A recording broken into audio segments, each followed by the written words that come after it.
Okay. So it came out in '99, as you saw. I was in America. I was in Seattle in '99 in the summer. And I was with my dad, and one evening we just had the TV on, and there was an advert for this program, The Curse of the Blair Witch, which they discussed in the film. And I'd never heard of the Blair Witch, and it sort of the name was really catchy. And I thought, well, I better watch this program. It's about a bunch of film students who went missing. I was a film student at the time, so it kind of worried me that this witch has got these film students. So we watched the show, and it ran for 45 minutes, and it had everything, the entire backstory. And like I said, I'd never heard of anything, so this whole thing was new to me, and it just terrified me, the mythology and everything. I couldn't quite believe that these kids had gone out and gone missing, and were they still missing? Did the witch get them? All of that stuff. At the end of the show, it said, for more information, visit BlairWitch.com. So what did I do?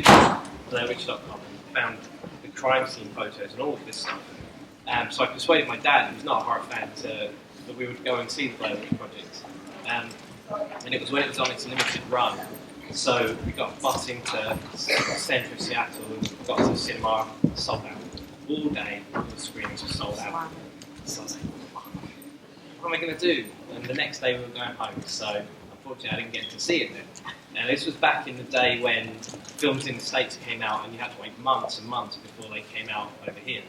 So I spent those months and months looking into the Blair Witch Project, and all I could find was more information about these kids that got missing. There was nothing about the actual production itself or whether it was real. So I just completely believed the whole thing. I bought the book, the Blair Witch Dossier, which had more backstory and stuff about Heather's mum and searching for the kids. I bought the CD because it was apparently the tape they found in Josh's car. I bought everything. I bought the figures. I bought everything, and I was like, I couldn't comprehend that this was fake. So then it came time to go and see the film. It came out just before Halloween in '99. So a group of friends, we went and saw it. It was a packed house. We sat there and watched it, and it scared the shit out of me, the whole thing. And it's the one and only time I've ever been in the cinema where the film ends, the lights come up, and there's silence. And no one moved. Everyone just kind of looked at each other and was like, what do we do? And it's like, slowly everyone left the cinema. But I just couldn't get it out of my head that still this was a real thing, and we just watched a snuff movie in an Odeon. And my brain couldn't deal with it. So, I went away and I kept thinking about it, and then bit by bit, it started to become a realization that it was all fake, especially when they made Blair Witch 2, which we don't talk about. And so then I was sort of disappointed because I felt, well, I've been had for like a year. I felt really stupid. But then that turned into a kind of fascination with, why have I been tricked, and why did I believe it? So now I started to look into the production, the process of doing it, and it was about the time that MySpace was big. Do you all remember MySpace? That was cool. I was just one day on there, and I don't know how I came across Ed Sanchez on there. I was like, wow, he's on there, so I'll send him a message. So I sent him this really long message, basically saying everything I just said to you, and I thought he's never going to reply. It's such a bad boy. But he wrote back to me, and he wrote me a really long message back, and he was so pleased that it had an effect on me. That his message sort of asked for me to reply back to him. He was asking me questions and things like that. So we got into this conversation, and over the years it just turned into a friendship. And then cut to a few years later, he was working on a film called Lovely Molly, and he invited me out. He said, "Why don't you make films? I've seen your shorts, this kind of thing." And he said, "Come out and help us out, work on the film." So I went and flew out there and spent a few weeks on the transmedia side of things, which was sort of shooting alongside the main crew, doing behind the scenes, doing other stuff that would tie in with the story, similar to what they did with Blair Witch. And I made a great friendship with him there in real life, and also the rest of the team that I was working with. And so when they asked me back, sort of a year later, for the cast and crew screening, I was like, I can't pay this amount of money to fly over to America to see a film, even if it is one I've worked on. But I sat on it for a few days and I thought, I can't miss it. So I flew out, and Ed said, come and stay with me. So I stayed with him. And he has this basement, and it sounds silly, I stayed in his basement, but it's kitted out with Star Wars stuff like you wouldn't believe it, so I was seriously happy with that. But he'd left me a set of discs on the table, and he said, I've left you something down there to watch. So I got down there, and it's just these discs, and I picked them up, and it said Blair Witch on it. I was like, wait a minute. And he'd left me the entire raw footage from the Blair Witch Project.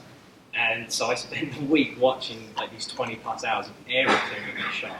And then we sort of talked about it a lot. I said there's these great scenes, and in particular there was one that did get I left in this. It's the scene just after the infamous scene where Heather says her snotty crying into the camera. You see Mike as well, but that never was in the film. That was only in the 2.5-hour cut. So I got to see all this stuff there, and I'd never seen it. And it just blew my mind that there was all this. He said, if you like that, we shot a fake Blair Witch 3 that you might want to see as well. And I'd never heard of this. And he just sort of did it as a joke with Mike and Josh. Got them round to his house and made out that they were doing the Blair Witch 3, but it was all fake. So he said, take the footage home and have a look at it. So I took it back and I thought, there's something here. So I sort of started editing it and sent him bits and pieces. And then he really liked what I'd done. So he said, why don't we do it into a web series? Why don't we make something of it?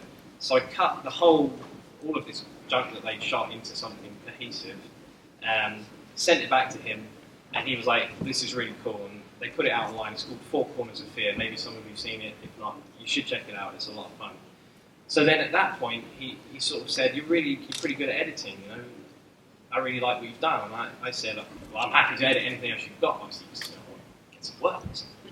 And I said to him, what about any more Blair stuff? Is there anything we can do? And he said, well, funny you say that. We've just found all of the tapes that we shot when we made the Blair Witch Project. And I was like, wow. I mean, that's like fanboy's dream come true. So they had it on high 8, originally high 8, transferred to beta, whatever. And then they had that sent to LA and transferred to digital and sent that over to me. And then I spent a year and a half and I made that. You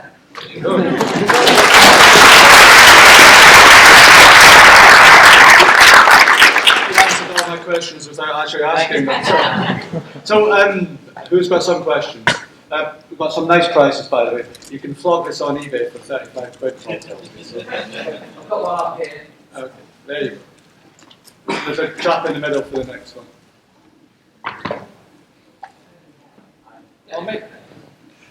Hi there. Yeah, really enjoyed it. I really like the soul patches. It took me way back. It's great, isn't it? They all have them, yeah. I was wondering, I saw Greg was listed as producer and Ed, obviously you're pals with. Was Dan involved at all? Dan Murray? Yeah. He was. I got the photos from his sequence at the beginning. I got in touch with him and he sent me all that stuff. He's over in LA and Ed's over in the other side in Maryland. So they don't tend to have as much, they're both working on each other's projects. He knew what we were doing, they all knew what we were doing, but it was just, Ed and Greg are they're the closest, I guess, at the moment. And they're the ones I know better than anyone, so it was just a circumstance that they were helping me do it. With the popularity of found footage because of the Blair Witch, do you think there's ever going to be another one that actually captures that believability again? No, I don't think so. The thing with it is there's so many found footage films out there now, and they're all not all of them, but a lot of them are just made to make a buck, real quick. And after seeing this, you can really appreciate the amount of work that's gone into it, and that's what it took to make it real. Whereas just writing a script and then giving your lead actress a camera and telling her to film it, you're never going to believe it. The whole found footage thing is call it found footage, first person POV, whatever you want. It works for certain things like Cloverfield, but you never believed Cloverfield was real in the first place. I mean, we would have heard about it on the news if it was real. But the style of it was designed to bring you into the story in a specific way. But I don't think you could ever replicate what they did and cause such an outrage. And I mean, it's there's so many things they did. I think at Cannes they had the missing posters that are so famous now. And on IMDb, Mike, Josh and Heather were listed as missing, presumed dead. They did all of this stuff. And there was nothing, because the internet was so new, that was the only information that you could get. There were no forums. There was no people weren't talking online saying, well, is it real, is it real? And just, it was a period, it was, you know, a product of its time, and the amount of work they put into it and kept it going. And you saw at the beginning, you know, they went on TV pretending that they'd uncovered this story. You know, it's just this epic thing that they went through. But I also think that you could do a similar thing in a different medium. You know, perhaps with video games or with a book, there's the possibility of, you know, pulling a fast one on people and getting them to believe something that isn't. But definitely it's not going to happen again in films, I don't think.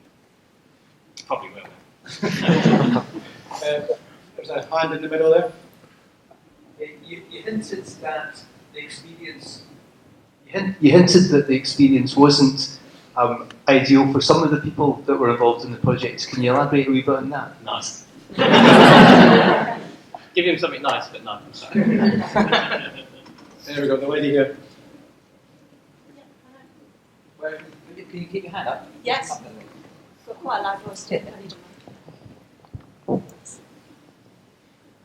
Firstly, I loved the film. Thought it was really, really interesting. Thank you very much. So yeah, great work. Congratulations. Thanks. My question is obviously, did you make a conscious decision not to really put any of the Blair Witch film into the film, and also not really have them kind of from the filmmaker's point of view when they were sort of, because I know there's that great story about them deliberately freaking out the cast for that sort of famous scene with Heather and stuff. Yeah. So. First, what was the first part again? Did you make a conscious decision not to include more of any really of the film? Right, I did. I sort of did. There were two reasons I didn't do it. One, I would have got sued, and two, I really get so bored of watching documentaries where I'm getting into it and people are talking and I'm seeing behind the scenes and then they show like a scene of the film. It's like, I know the film. You all know the film. You don't need to see bits of Blair Witch. But in that respect, I also really enjoyed the fact that I could put scenes in when they were having it on the computer and editing, and when they were at the test screening. So if you think about it, all the key Blair Witch scenes are actually in there. Her running out of the tent, the snotty confession, that stuff is in there. But just it doesn't need to have a scene of Blair Witch come up and the Blair Witch Project courtesy art. It's just I didn't want that. And with this, I kind of wanted this to become a film where you watched it and it almost was a narrative. You watch it as if you're watching, you're with them doing it. You don't need to be taken out of that experience because it just would have, I think it would have spoiled the whole thing. And the second part was... The second part was obviously there. There's that great story about them freaking out the cast. Yeah. But you didn't really have any of them filming or right. them kind of involved in the action of the making of the movie. They were always voyeuristically watching. Yeah. The thing is there's hours of footage, but there's very little where when they get out into the woods, there's very little of them actually filming what was going on. And the reason that is just because it was like one or two guys running around in the woods trying to be careful and quiet. So they didn't film any of that stuff, which is a real disappointment because it would be great to see it, but it isn't there. They filmed all the stuff where they could, where there was a group of them around and they worked as a unit. But all the nighttime stuff, plus it just wouldn't have come out very well, I don't think either, because they, when you see them at nighttime in the actual Blair Witch film, they've got the camera lights on, whereas if they'd had camera lights during that, it would have given the whole thing away. So unfortunately, there is none of that, that's the one disappointing thing. So I apologise for that. It's not my fault. I didn't choose it. Any more questions? One old lady over there. Hi, congratulations on the film. It was really brilliant Thank you very much. To see the kind of thing behind it. You spoke about how you had become friends with and chatted with a lot of people who were on the production of the film. Yeah. I wondered if you'd had any contact with the actors, obviously because it was like a super collaborative thing, and I wondered what their view on the film was with this sort of movie. I don't think that. Well, they haven't seen this yet. It's only the production guys that have seen this. But I was in touch with Mike and Josh when we did the Four Corners of Fear, which I mentioned. I've never been in touch with Heather. I think she sort of distanced herself from Blair Witch a little bit. But what was the actual question? Sorry, No, it's just I wondered what their view on, if you knew what their view on it was from, because obviously you're friendly with the production staff. Their view of the actual production. Yeah. Oh, okay. Well, I think it's a love-hate relationship because don't quote me on this because this is just my opinion. It put them into from being nothing to going, like Mike said at the end, he's in Sundance doing a magazine photo shoot, and you just can't comprehend that. So I think it was a super high, but then probably a super low when what else happened afterwards. It's such a tricky situation because the film is what it is, and they're amazing in it, but it just never sort of happened that anything else took off. Like no one's career really took off from the Blair Witch Project, and that sort of answers your question, Sarah, up there about people being slightly disappointed. It just is that it did what it did. It made the money it made. But then that was it. Nothing else really happened, and Blair Witch 2 came out, and that. So, what are you working on now? I'm working on a feature film that I'm shooting myself. So I don't know if any of you saw The Legend of the Mad Axeman, which was the short film. It was at the All Nighter. It played here, didn't it? At the All Nighter. Yes. Yeah. So we got a great response from that. So I decided I'm going to turn that into a feature film. So I should be shooting that in a couple of weeks' time. And it's just going to be a chaotic, really low budget, down and dirty horror film that you guys can see on a Friday night and have a beer and laugh at because it's going to be fun. It's not going to take itself seriously. There's going to be axe one-liners and chopping heads off and just all the stuff that you guys love. So that's what we're working on at the moment, so keep an eye out for The Legend of the Mad Axeman. So ladies and gentlemen, Russ Gomm.